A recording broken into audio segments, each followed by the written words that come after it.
Okay, good afternoon. Welcome to Yale University. Welcome to Yale School of Management. I'm Ted Snyder. I'm Dean of the school. And I'd like to welcome everyone to the school's Leaders Forum and the 1980 classroom. I have the honor of introducing a person who really embodies purposefulness. I also want to note at the outset that in addition to having people gathered here, we also welcome people who are joining live at INCAI, and this is also a global network event, so people will be tuning in, but the people from INCAI may even have some questions and comments along the way, which we appreciate very much. Our distinguished guest has addressed and continues to address major societal problems in a complex world through his innovative conception of and leadership of Brac. I thought it would be useful to get another person's perspective about our guest, and I turned to Yale School of Management graduate and also Yale Corporation member Neil Kenny Geyer.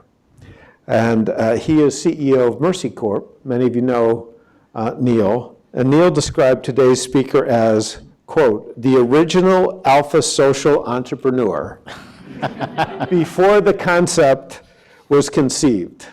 And I think our speaker's remarkable life story proves Neil right. Born in Bangladesh, he was educated at both Dhaka and Glasgow universities. Trained as a professional accountant, he was working as a senior executive at Shell Oil when the 1971 Liberation War in Bangladesh changed his life. In his 30s, he left his job, moved to London, and devoted himself to the War of Independence. He helped initiate a fundraising and awareness campaign called Help Bangladesh. When the war was over, he returned to Bangladesh, but he found an economy in ruins, millions of refugees seeking shelter and needing relief and rehabilitation. Urgent efforts were required. This inspired our guest to establish Brac to rehabilitate the returning refugees in a remote area of northeastern Bangladesh. His efforts focused on helping the poor to develop their capacity to better manage their lives. Under his leadership, in the span of only 4 decades, Brac grew to become the largest development organization in the world in terms of scale. Scale is something that I think we should focus on in this discussion, and diversity of its interventions. Diversity as well. How do you do so much on so many different fronts? I'm going to slow things down if I cover all of your honors and awards, but the inaugural Clinton Global Citizen Award, the Gates Award for Global Health, his appointment as Knight Commander of the Most Distinguished Order of St. Michael and St. George by the British Crown, and many honorary degrees, including Oxford, Cambridge, Princeton, and eminent and purposeful Yale. So going back to Neil Kenny Geyer, he says that Brac and Sir Fazle's personal leadership have had a profound influence on global humanitarian and development efforts in general and on the growth of the social enterprise movement. Abed is a visionary whose life inspires us all, and especially this Yale SOM graduate, meaning himself, to strive harder and more urgently to build a better world. Please join me in welcoming Brac founder and chairperson, Sir Fazle Abed.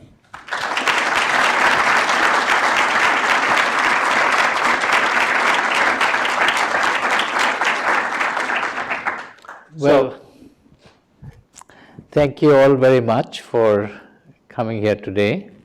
I'm delighted to be here at Yale. I was very graciously conferred with an honorary degree from this university, and I felt that I must accept Dean Snyder's invitation to come and speak to you this evening. Well, you heard some of the beginnings of Brac.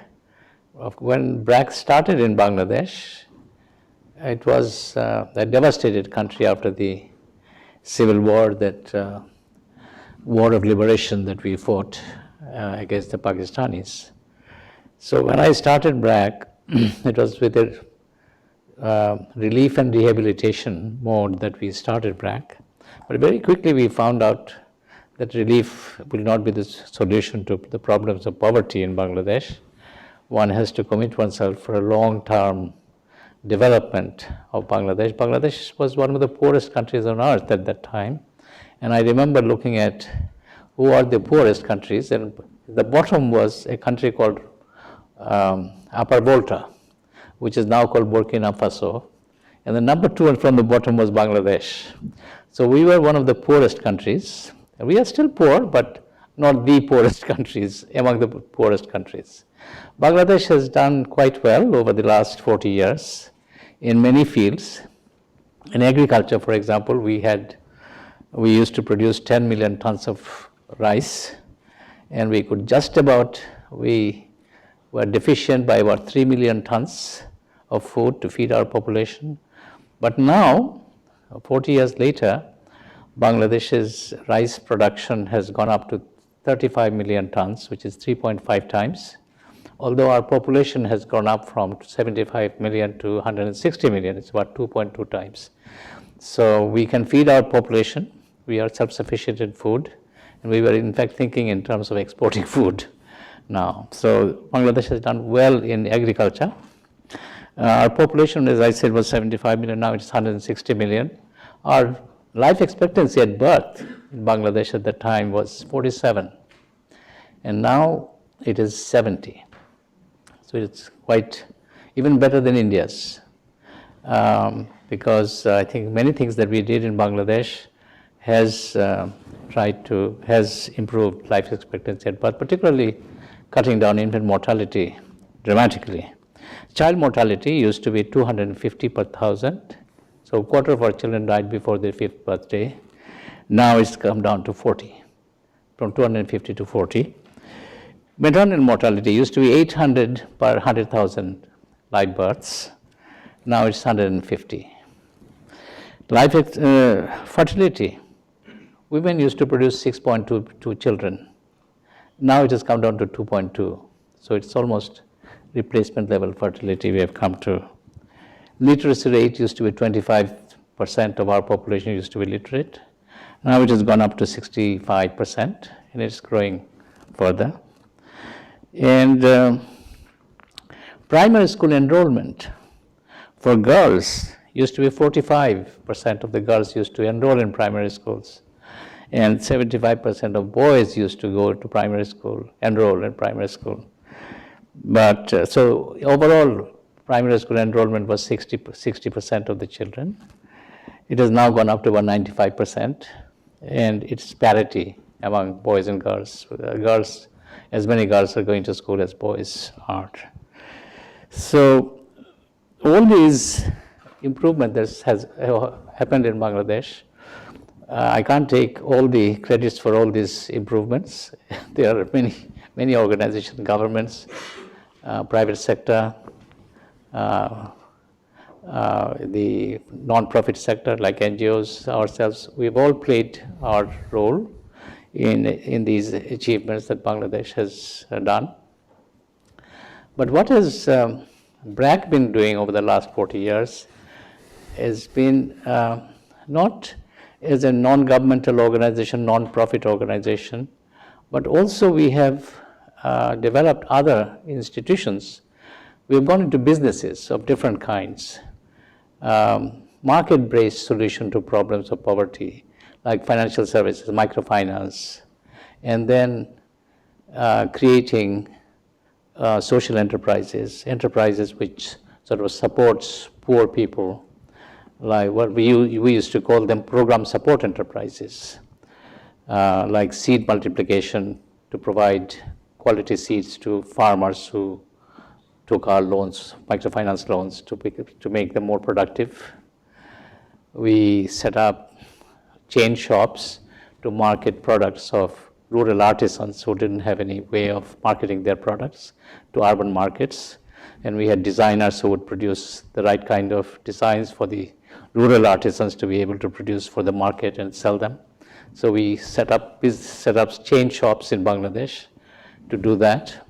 And these have created a large market for rural artisans to produce. So we ourselves now have about 85,000 artisans produced for our shops to feed our shops with artisanal products, silks, clothes, and so on. And then we have also created institutions like banks. Financial services were provided by microfinance organization, Brac created that. But we found that poor people can access financing from Brac type institutions. But then there was a missing middle. Small and medium enterprises didn't have anywhere to go to. The banks didn't want to lend them money, and microfinance institutions also didn't lend them money to. We only focused our attention on the poor. So there was a missing middle. So we just developed a bank to try and provide funding, financial services to small and medium enterprises. So Brac Bank does that, and we now, the two of us, Brac and Brac Bank, last year disbursed $2.8 billion in small loans to small and medium enterprises as well as the poor in microfinance loans. So, and then also we felt that we needed to create institutions of higher learning. We had primary schools for children, and we graduated nearly 10 million children, 70% girls from our schools, primary and pre-primary schools. 7 million of them finished their primary schools from Brac, 5 million of whom are girls. So girls' education was very important to us to get gender equity in education. And then we were able to do that. And then nowadays people ask us sometimes, why is Bangladesh the second largest garment producer in the world? Why not Pakistan? Why not India? What happened in Bangladesh that garment industries developed? So I always tell them that, look, there are stories behind these successes. There are some of the work that we did earlier in the 70s, trying to empower women with microfinance loans. These are the women who send their children to school, girl children to school. And then we provided them with primary education. So as a result of which, many of them didn't get married at the age of 13 or 14 as they used to do in rural Bangladesh. And they flocked into towns to find jobs. So garment industry developed on the basis of all these women, literate women coming into urban areas, trying to find jobs. And that has created this demand for jobs. And the entrepreneurs who created garment industries found ready supply of workers in their industries, and as a result of which this has happened. And this hasn't really happened in our neighboring countries like India or Pakistan, the way we have done that. So that's women's empowerment was important for us. One thing that we did in terms of doing new things in Bangladesh, I mean, it's disruptive in a way, was to think that women, being the managers of poverty, women manage poverty in the sense that when the poor households, looking after the children, their food, their needs, it's the women who are responsible for that. So they manage poverty in a way. In poor situations, managers of poverty are women. And if we thought that if the managers of poverty are women, why not the managers of development? Shouldn't women be thought of as the managers of development? So we concentrated our attention, focused our attention on women's development, their empowerment, providing them microfinance loans. So all our microfinance borrowers are women. And that doesn't mean that men were completely ignored. There was a study from Sussex University which looked at what do women do with money, microfinance money that they receive from Brac type institution.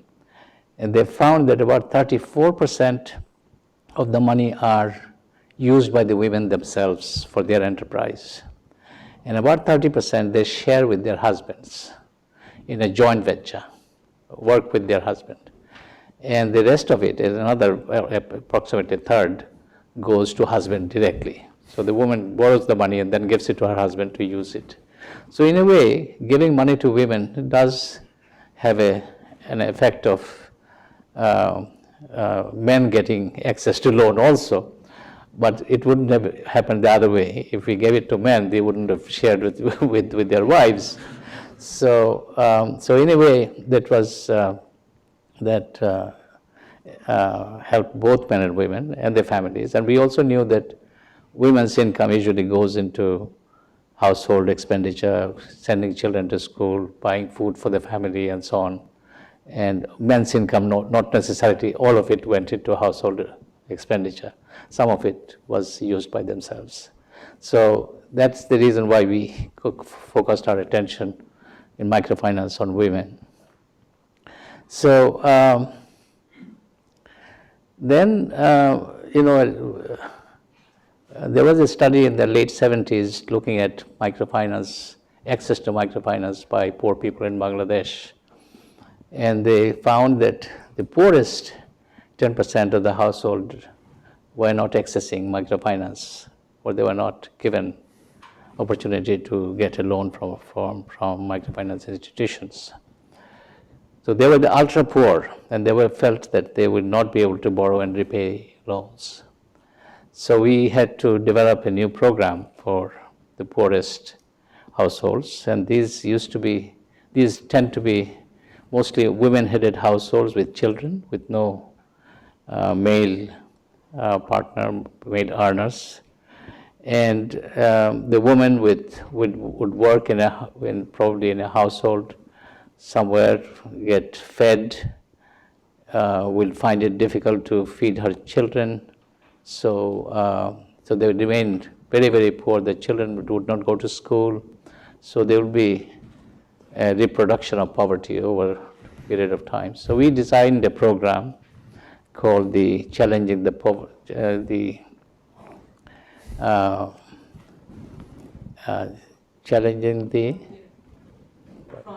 Frontiers of Poverty Reduction. He knows it because he studies it.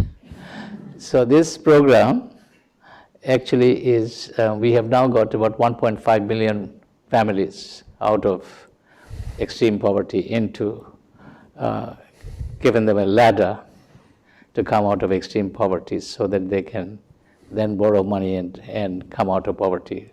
So this program of 2 years of hand-holding, providing them an asset, not a loan, but transferring them an asset, then send their children to school, provide healthcare to them, and give them training so that they can use that income generation, the asset for income generation that we give them. So we have developed a whole methodology of going into a village and trying to find the poorest 8 to 10% of the population who needs that service, that help. And then after 2 years, we have now been studying this program over time, and they are showing that after 2 years, they continue to improve. So 5 years, 7 years after the program has ended with the family, they still continue to improve. And then they become microfinance clients. Some of them don't become microfinance clients, but still go on improving. So this program has been now funded by the World Bank and Ford Foundation in 10 other countries in 12 projects. And all of them show very high graduation rate out of extreme poverty into poverty which sort of can be handled through market-based support like microfinance.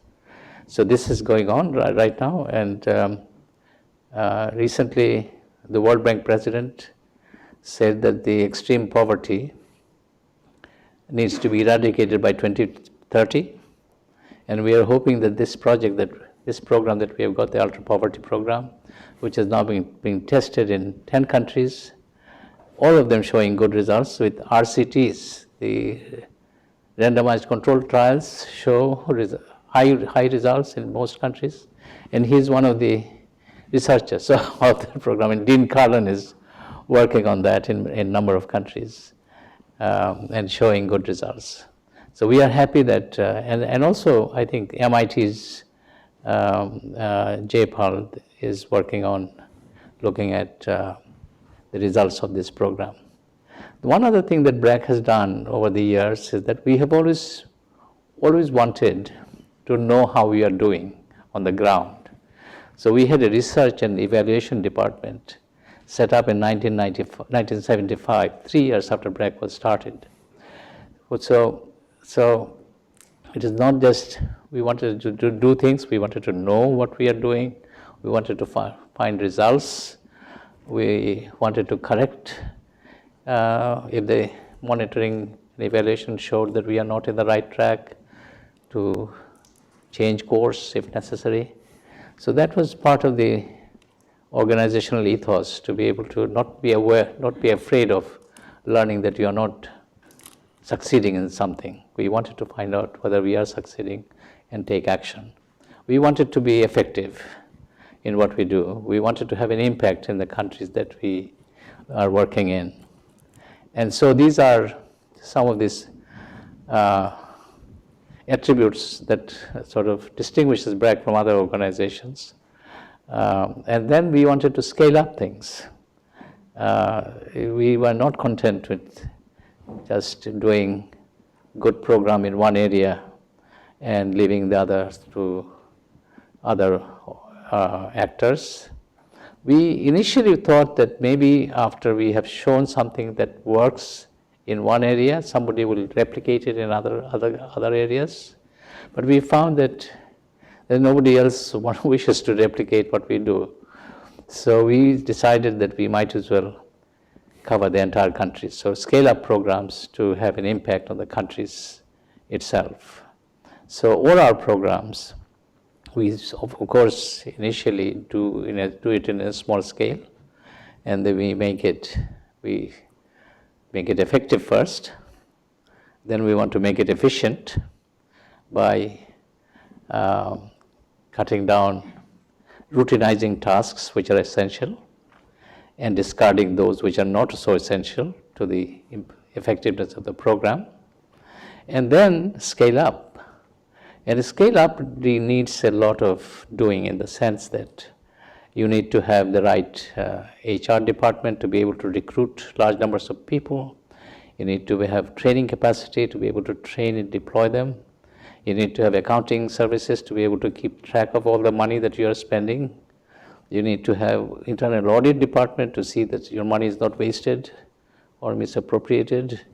So all kinds of infrastructure, human as well as institutional infrastructure, has to be created with a view to scale up things, to be able to do it well in a large scale. So we need to prepare for that before we can do that. The system has to be created and put in place before you can scale up things nationally. So that's what we did in most programs.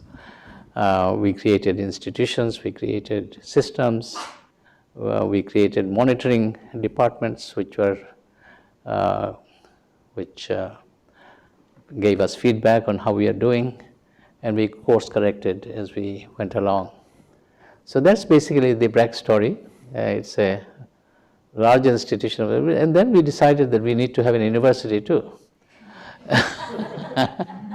So we set up an university to create leaders of tomorrow.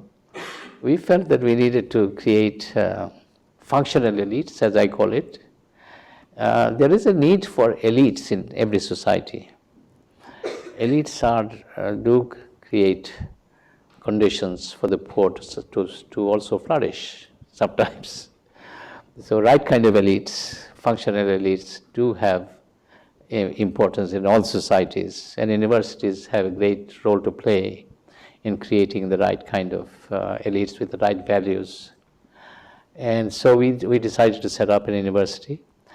And university has also other functions which could also help in development in other areas. For example, our primary education program, we have done quite well in Brac's primary school. We have 40,000 one-teacher school, and we have in primary schools, we've got 1.2 million children in them. And then we provide fairly high-quality education with teachers that we train and then we supervise and we retrain, provide them refresher courses every month. So we take rural teachers, rural women with 12 years of education and provide them training, and then we go on providing supporting supervision and refresher courses every month so that they develop their own capacity in providing high quality pedagogy.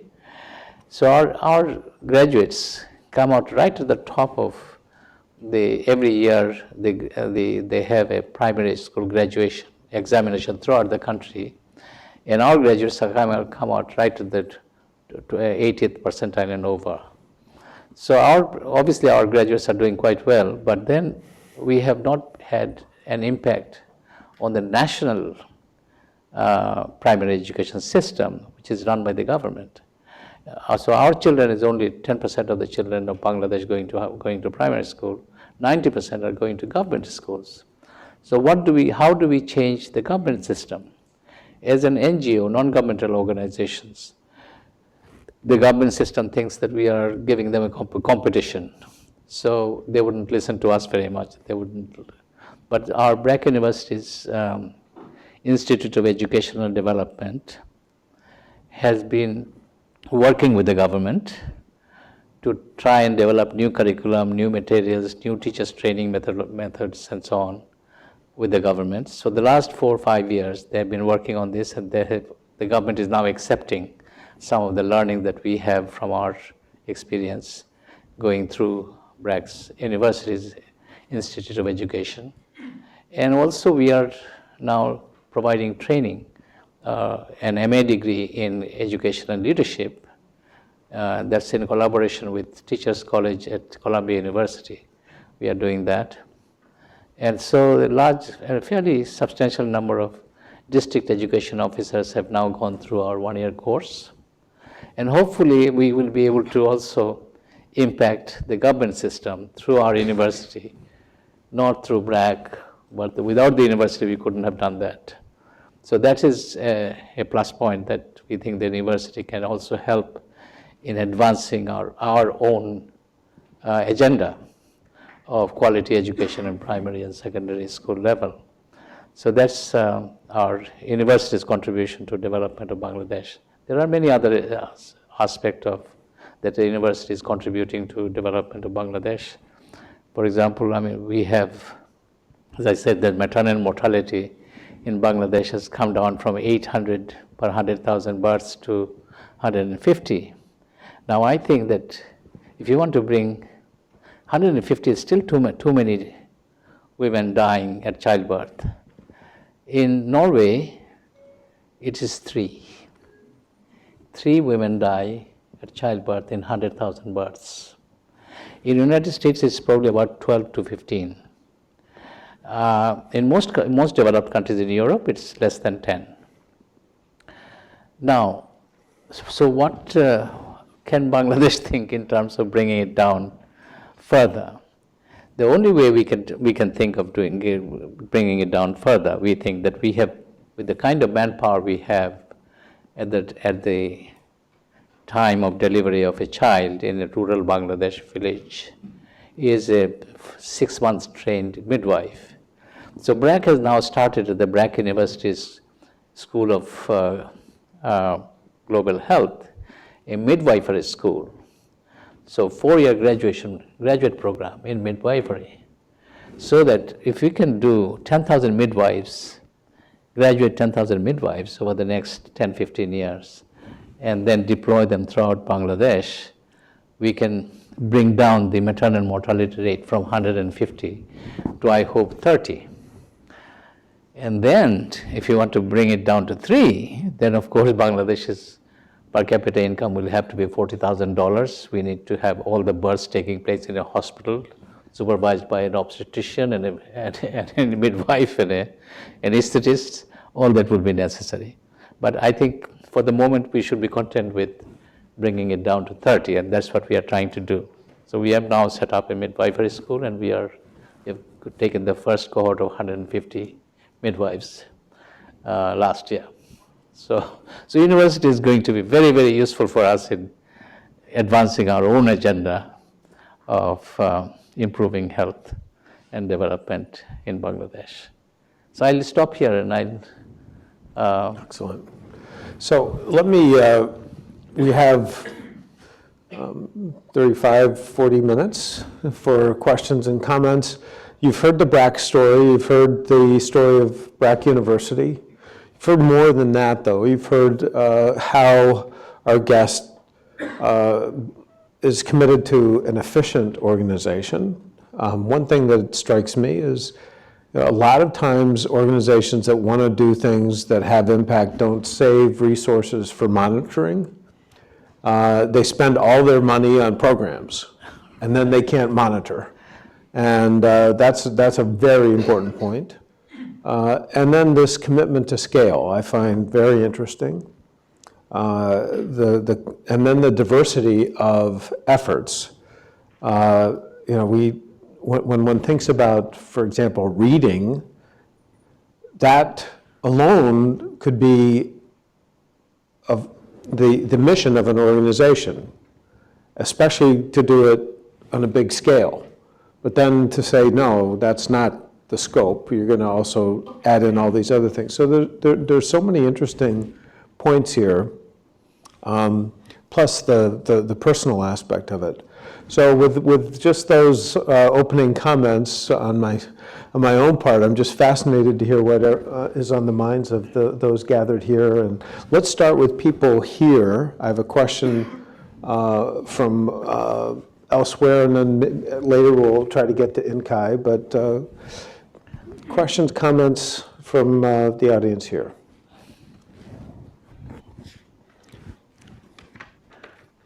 Thanks very much for being here with us. So I wanted to ask you about push the talk on the mic. Thank you. So I want to ask you about something that you have not covered, which is about the political risk and political strategy.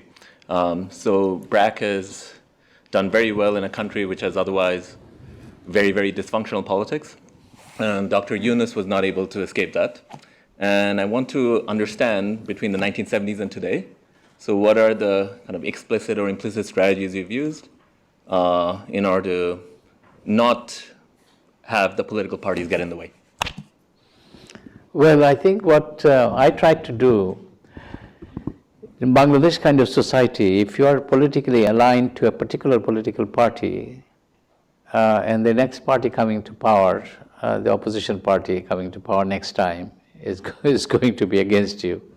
So I have tried to keep a equidistant policy with both political parties. Didn't come too near to any particular political party and kept a kind of distance from political parties. And we were ready to basically work with any political party coming to power which is being voted by the people. So in a democracy, you should be able to accept any democratically elected government. So we have worked with all governments, but whether this particular party in power today or the opposition which will come to power tomorrow, we try to work with both of them. Unfortunately, Professor Yunus's case is not because of that. He had, well, this particular political party which is in power is against him, but then they had a lot they could do to him in the sense that his organization was created by the government, so they could terminate his job as managing director of Grameen Bank, So they had the authority over him. I remember in 1980 when he was trying to set up his Grameen Bank, I was asked by the same government saying that, do you want a license of a Brac Bank too? So I said, what would it mean? What would it require? They said that in that case, you will have to accept one of the government officials as chairman of your board. So I said, no, thank you very much. I'd like to remain outside the government. I'd like to remain non-governmental organization. So I avoided that pitfall, and I think that ultimately showed that I avoided something which could have happened to me too. So avoid the half-life problem. I think we had another question here. And please push down and hold down the microphone as you're posing your question. Hi, thank you for that. That was really interesting. And I was wondering, Bangladesh is a country that has seen some significant natural disasters and is very vulnerable to more. And I'm curious if any of your programs have tried to either help the population prepare or respond after. I find it rather difficult to hear. So the question, I think, concerns Bangladesh's vulnerability to natural disasters. And what do you see as Brac's role in preparing for and also helping in the wake of potential natural disasters? Yeah, as they often have such human consequences. Right. Well, we have been having natural disasters like floods from time to time. And Bangladeshi people have been very resilient and have weathered these natural disasters quite well over the years. But if you remember, the worst natural disaster we had was in 1970. There was a cyclone which killed off almost 300,000 people. Yeah. And since then, we have built cyclone shelters now all down the coastlines where cyclones can hit people and wash away people's homes.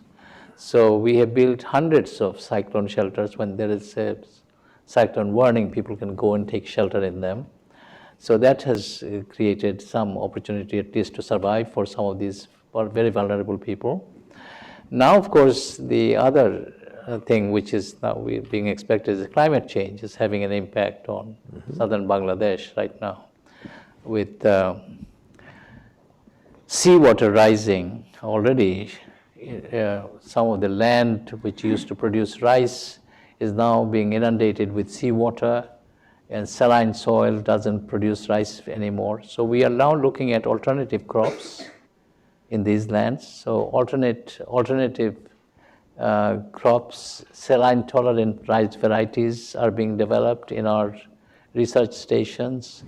So some of the adaptation in a climate change situation, we are trying to work on agriculture, on people's health and development. So this has become a new area for us to work on, and we are working on that. And we have got in the Brac University a Center for Climate Change, and they're working on how to be climate smart, And climate smart means more focused on adaptation? Adaptation, Yeah. Adaptation.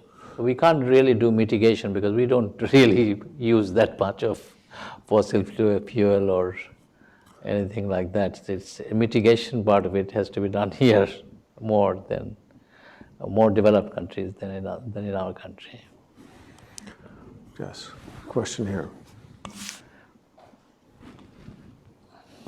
Thank you for being here with us. I'd like to make a short question, not really technical about Bangladesh, but I think many people here in this room are thinking about starting up some social enterprise of any kind, an NGO or a social business. I'd like to have some advices on if you had to start again, or even remembering your when you decided to start Brac, and what kind of advices could you give to us? Well, when I started Brac, I didn't have any idea that we will also go into all kinds of enterprises. Because at that time, the non-profit organization didn't do any business. So first getting into business, I had a lot of flack from a lot of people saying that why is a non-profit organization going into business? Are you making money for yourself, and so on. But we were quite clear as to what we are doing. We are trying to help poor people. So all our enterprises were what we called program support enterprises. Either, I remember looking at women who borrowed money in order to produce vegetables. And there were a group of people, about 300,000 women borrowed money from us to grow vegetables. And we looked at their repayment rate. It was slightly lower than others. And I thought there must be something wrong because these women probably are not doing very well. So our investigators went in to find out what was the problem in that sector. Why aren't they being able to repay their loans as well as the other groups? And we found that they didn't have high quality vegetable seeds. Vegetable seeds was a problem. So we went into a joint venture with a Dutch organization, Dutch seed farm, to produce high quality vegetable seeds in Bangladesh. So we went into, so it took about 3 years to develop new seeds and produce them initially for our own borrowers, and later on made that available to everybody in Bangladesh, whoever was growing vegetables. So it became a business for us. And then once vegetable seeds became success, then we went into hybrid rice varieties to produce better quality rice seeds, which will produce 30% more rice than other rices. So we went into joint venture with China. Then we went into joint venture with Australia to produce high quality maize seeds, which produced maize for the growth of our poultry industry in course of time. So that has made Brac the largest seed producer in Bangladesh. So it went into business with a view to help poor people to produce more, but ultimately also became successful in business as a whole and also contributed to development of Bangladesh's agriculture and horticulture. So that's been, so the intention was good and we made money. So it was not, so we felt quite happy that getting social enterprises going to help people, help development was the right thing to do. So even if when people said that you are becoming a business rather than a non-profit organization, we didn't mind, we accepted their criticism and went ahead doing our enterprises as we wanted to do. So The Economist identified Brac as one of the most business-like social enterprises in the world, and I guess that's the one example. I thought I'd try to see if our connection with Inkai works and invite a question from Inkai. Just by way of background, some people don't know why they're here. Let me just take a moment to explain. So Yale School of Management is part of the Global Network for Advanced Management, and we have the benefit of having Inkai as one of the other schools in the network. There's a total of 27 member schools, and when they heard about the opportunity to connect live as opposed and actually be able to pose questions, they were quite interested. So maybe we could see if we could get a question from Inkai. Okay, we're not getting sound. Try again. No? Technology giving you problems. I wish I could read lips, but I can't. Now you can hear me? Now we can hear. Okay, good. Now we get. I wanted to ask, because in classes before we saw that when countries have developed a little bit more and they have a better quality of life, a better education, the society, especially the poorest part of the society, tends to have more expectations, more demands, and I wanted to know if you are seeing this to occur in Bangladesh and what is Brac doing about it? So could I ask a question in return? Just when you say more demands and what is Brac doing about it, could you give an example of the demands?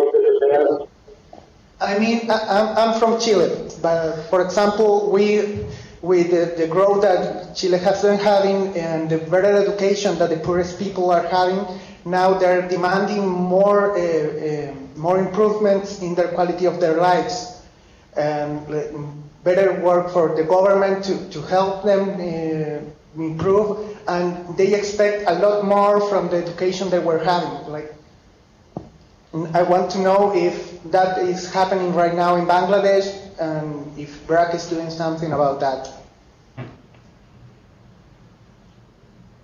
So people's expectations are also always up.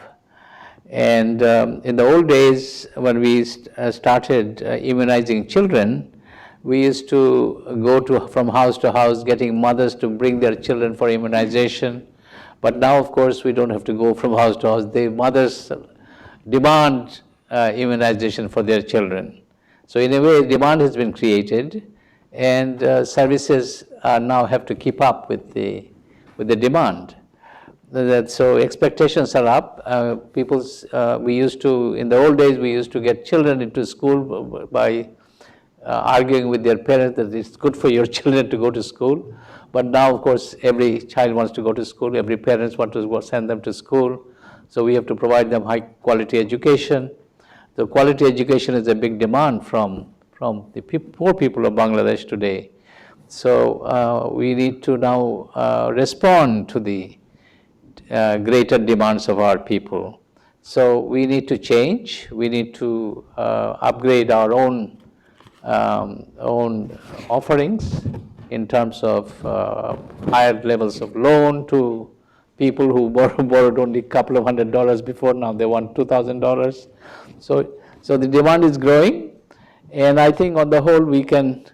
We are trying to respond to them as the demand grows. So it's in all societies. This is the same kind of same pathways of progress as people develop from very poor levels to middle income level. Then demand goes up, and it is our responsibility. It is not only Brac's but also governments, our own politicians has to find way of providing to meet the demands of our people. So if I could bring back the question from my faculty colleague Mushfig, who asked about the potential entanglements with government. Yes. And I think the question from Inkai referring to growing demand in Chile is quite interesting, because those of you who follow Chile know that there have been a lot of conflict around access to education. And then Brac, I understand it, is now a substantial supplier of private education. So I could imagine some governments coming in and saying, I don't like that. Or yes. Others coming in and saying, I do like that. Yes. So how do you navigate, I think this is a return to Mushfik's question, how do you navigate the growing demand for education, responding to that, but then also being aware that this may or may not be the favored position of a particular government? Two things are happening in education today. In India, Bangladesh, Pakistan, I see that there are lots of demand for private education because the state education is not keeping up with the quality that people are demanding. As a result, there is a burgeoning sector coming up with the private education, primary, secondary education. Children are being sent to private schools to get a better quality education. But I personally feel that poor people, so that means that the poor people will not have access to high quality education.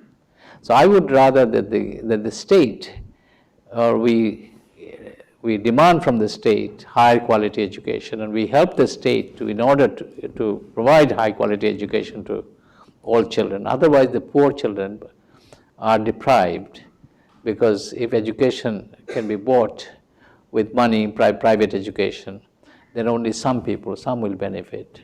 So our policy is to try and help the government to provide higher quality education to all, rich and poor.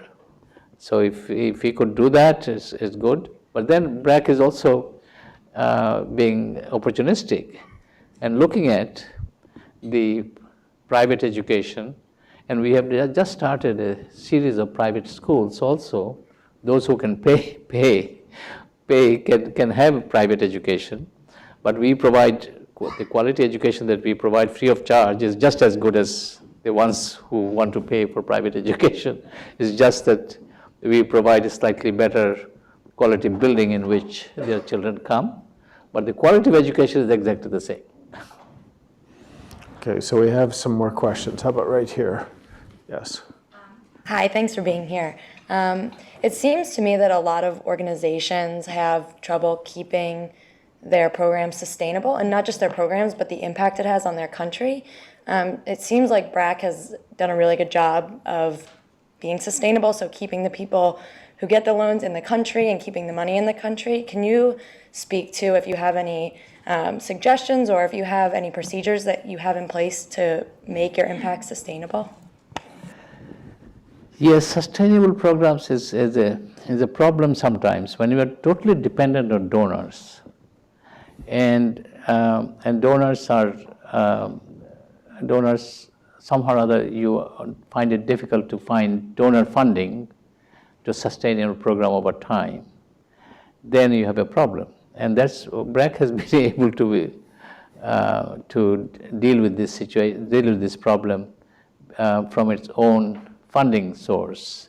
Because right now in Bangladesh alone, our budget is about $700 million, of which 69 to 70% are earned by its own businesses, and only 30% comes from donors. So even if donors were not to support our program, we should be able to support most of our programs. So most of our programs can be sustainable without donor funding. But then program sustainability. So one has to really think in designing a program whether the program is totally dependent on donors, and if the donor interest remains in that sector. And to keep donor interest, also one needs to probably look at what kind of adaptation is needed in order to keep donor interest in your programming so that they can go on funding your program. So it's relevance. Is your program relevant to the needs of the society? If it is, then I suppose donors or governments or somebody would fund it. It's when it loses relevance or loses urgency, it probably sometimes have problems of sustainability. Excellent. I think there was another question right here. Sir Fazle, thank you for coming. My question is that as Brac has grown over the years and diversified from microfinancing, private education, the university, and the other different ventures that you're in, organizations as they grow tend to become more bureaucratic and inherently more cost inefficient. How have you been able to keep Brac lean and efficient through the years? Can you tell it? So this question I find also interesting. Let me restate, if I may, and tell me if I'm off base. So the one thing that's striking about Brac is the scope, the diversity of effort. You've got the scale, but I think you've got 120,000 staff. You're serving well over 100 million people, but in all these different areas. You mentioned Right. banking, Education. finance, education, relief efforts. We now learn about climate change, adaptation. How do you avoid a bureaucratic organization, or conversely, how do you align everyone and keep it more mission-driven and efficient?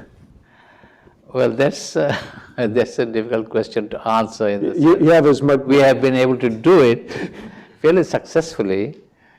because of you. I don't know whether it's because of me or because we have developed a system within the organization where people take responsibility for their work, for their mission.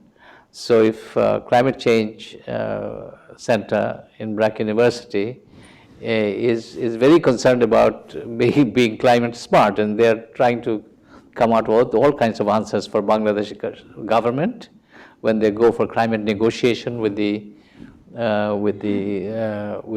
other countries, to help them in trying to get their agenda properly worked out, and also helping Brac to be climate smart in its approach to programming. So no, we have been able to do it quite well. I think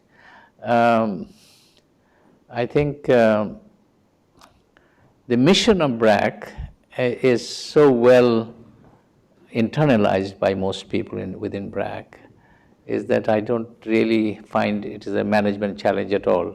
So to what extent is the previous answer partly also this answer, the focus on staying relevant? Yes, focus on scale.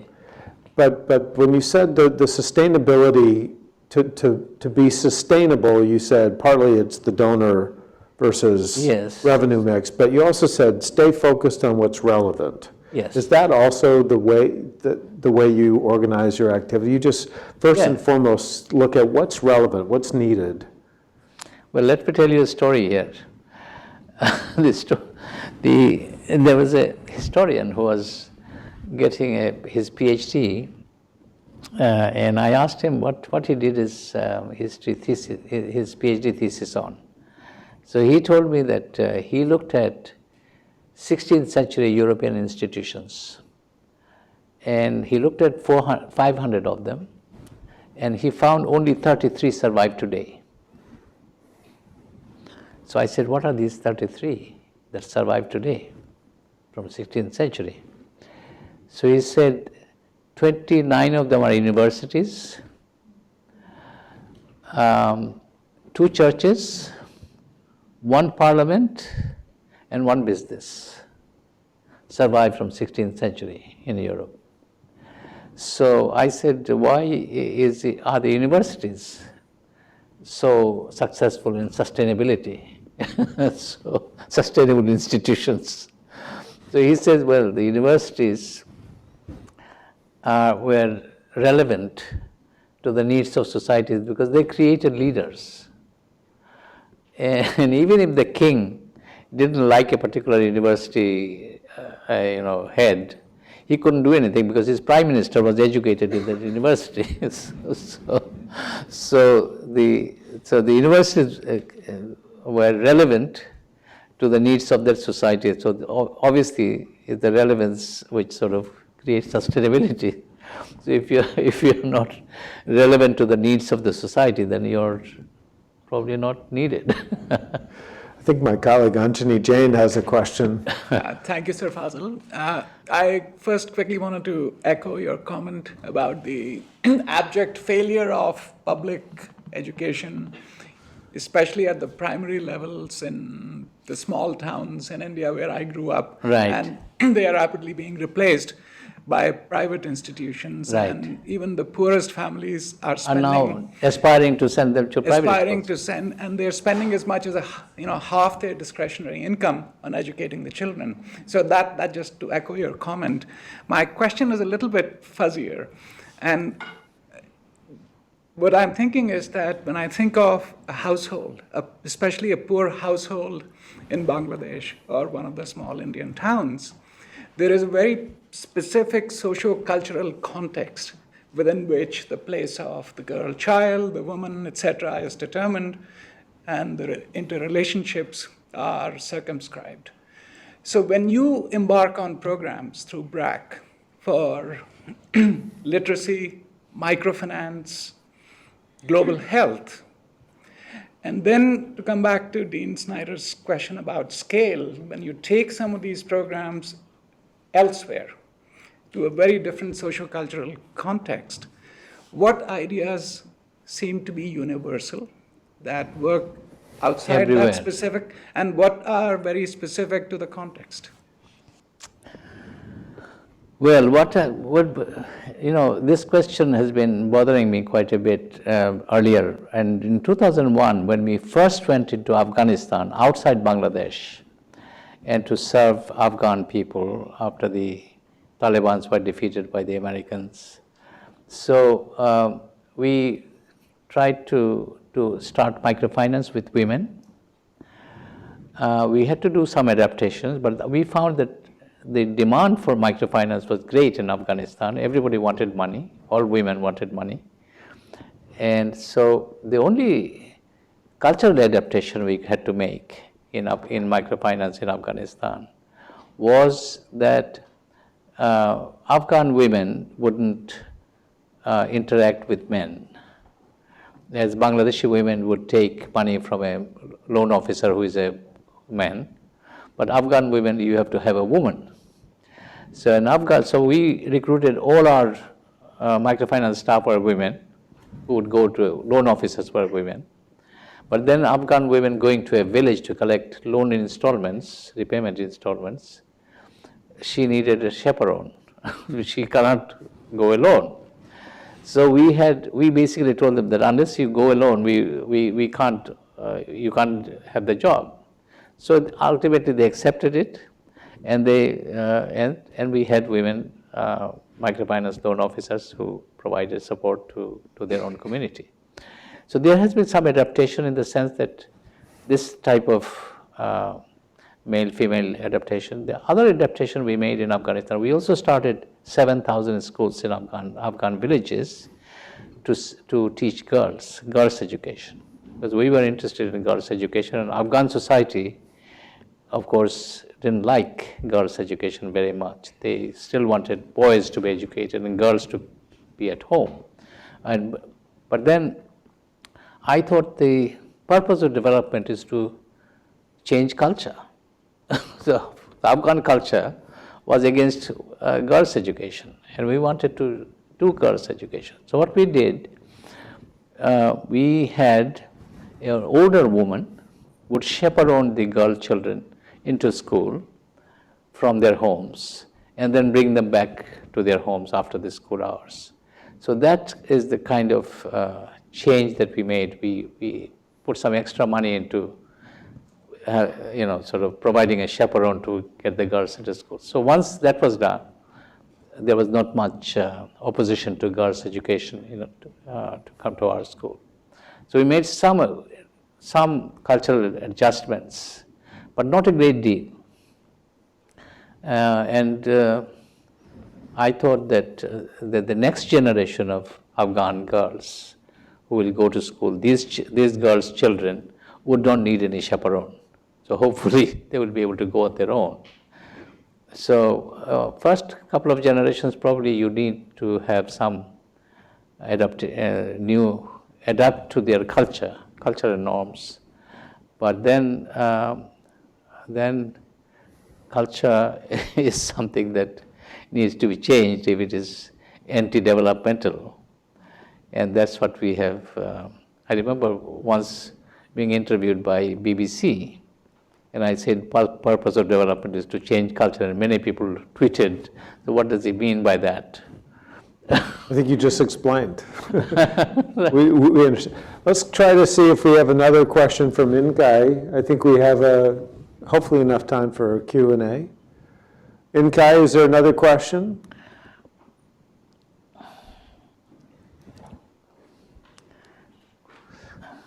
Seems there's somebody coming up. Yeah. Can you hear me? Yeah, hi. First of all, I want to commend you for your work, because I really believe that education is like what we need to invest if we want to improve the quality of our countries, especially here in Latin America.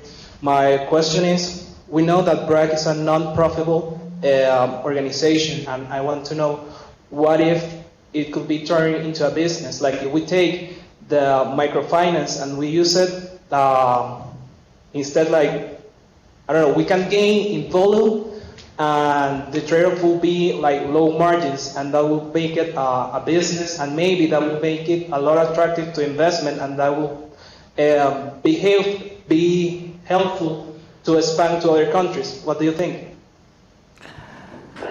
Yes, I think that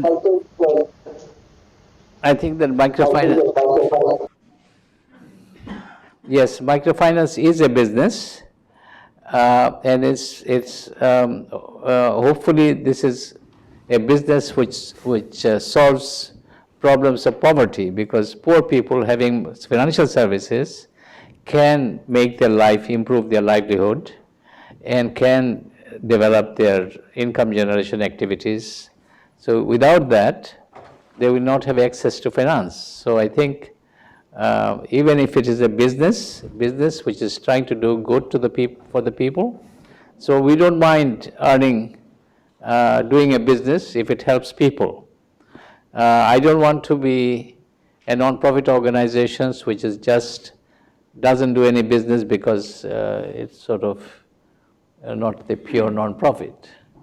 In fact, in Bangladesh, we have been taken to court to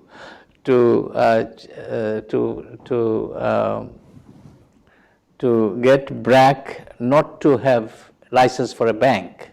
Because when the license was given to us, there was a court case by public interest litigation telling the High Court to decide as to why Brac should not be given a license for a bank.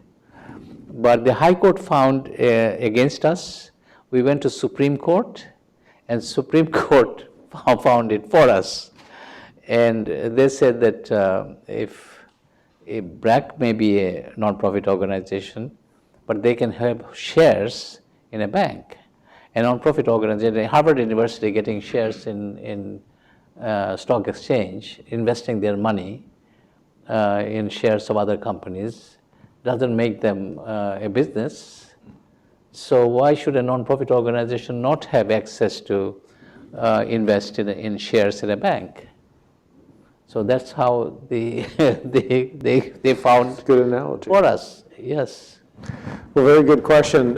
Let me, as I often try to do, just offer some personal reflections. I find this whole conversation to be wonderful. The questions, the dialogue, the answers, and having the opportunity to hear from you has been enriching, memorable, of great interest, and we're very grateful for your visit. One thing that stands out is that phrase that you said about development's potential to change culture. It really should change culture, combined with the focus on women.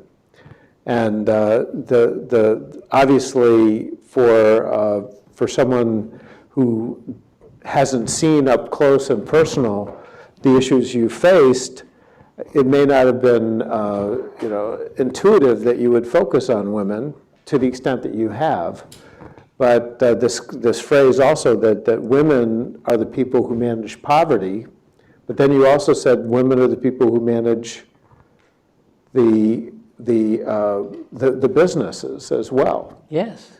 And to make that change from poverty to managing Business. the business, that's the kind of change of culture that's so exciting. Yes. And it reflects, I think, a wonderful conception of change and impact. So with that, please join me in thanking our special guest, Sir Fazle Abed.